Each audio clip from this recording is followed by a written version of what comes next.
I was in Washington in 1982 when they put up the Vietnam Veterans Memorial. I was there for the dedication. It was very touching. And it was touching because that was really the first time that the Vietnam veterans ever got together. There was something positive. There wasn't people yelling or booing at us, but veterans getting together and saying, hey, you know, welcome home, brother. Mm-hmm. Well, I thought that was pretty neat. And in 1986, I took my family to Washington, and I took them to see the Veterans Memorial, which happens to be now the most visited monument in Washington. Mm-hmm. And my son was 8 years old at the time. Mm-hmm. And I took him to see the wall, and when I told him that all those names, over 58,000 names, were the names of soldiers that were killed at Vietnam, even though he was 8 years old, he was pretty much awestruck. And hey, I'm a Nisei, and so, you know, I'm the macho pop. Mm-hmm. And every time my son asked me a question, I always had the answers, at least to an 8-year-old, and he'd never see me cry. Well, I go to the wall and I see the names of a lot of my friends, and I wept. So he was pretty concerned. He'd never seen me cry. So on the way back to the parking lot, he grabbed my hand and he said, so why did we fight the North Vietnamese? I said, I don't know. And then he said, why did you go fight in Vietnam when Scott's father and Alex's father didn't have to go? And once again, I hit this, I don't know, son. Mm-hmm. And then he said, when I grew up to be a man, well, I have to go fight in a war. Again, I said, I don't know, son. Well, that night at the hotel, I decided if I had the opportunity, I would like to replicate that memorial here in Los Angeles with the names of the Japanese American soldiers that were killed in Vietnam.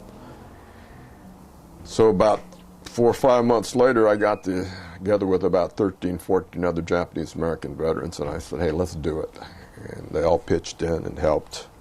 Took a long time, but in June of 1988, we had a fundraising dinner at the Bonaventure Hotel in Los Angeles, and we were just overwhelmed with the support. Almost 1,000 people showed up, paid $100 a slug.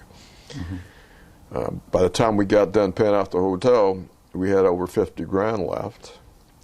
It took us years to find a place that would, I mean, now that we had the money, it took us years to find a place that would let us put up a memorial because there was still a lot of residual hostility toward the Vietnam War. Mm-hmm. But we put it up in November at Veterans Day. It was dedicated Veterans Day, 1995. It's got the names of 99 Japanese American veterans who were killed in action or still missing in action, or 15 missing in action. And I'm pleased to say that we were the first to put that memorial up. Mm-hmm. And 2 years after we did, the Japanese American Korean War veterans followed suit, and they put up their memorial honoring their war dead. And 3 years after that, the World War II Japanese American veterans put up their memorial honoring their war dead. Mm-hmm. They now call it the Court of Honor. And I'm very gratified because it's a place where Japanese Americans could come, especially the families of the KIAs, mm-hmm. and look and see that you know, their kids or their brothers are not forgotten. But I think equally or perhaps even more important, it's a place where the public at large, America, could come, and they could look at that wall and see that all Japanese kids don't become dentists, CPAs, engineers, and lawyers, right? Mm-hmm. That Japanese Americans served their country in every war, and that we're a part of the mainstream of this country. Mm-hmm. If they don't believe me, then go to the Court of Honor and take a look at nearly 1,000 names. And I think that bears out my position. Thank you very much. Oh, you're quite welcome. Judge Okamoto. And again, I apologize for not taking you guys out to lunch. Oh, that's fine. In fact, I got to leave you right now because I got to go back on the bench. Thank you very much. Thank you very much. Shin, it was nice meeting you.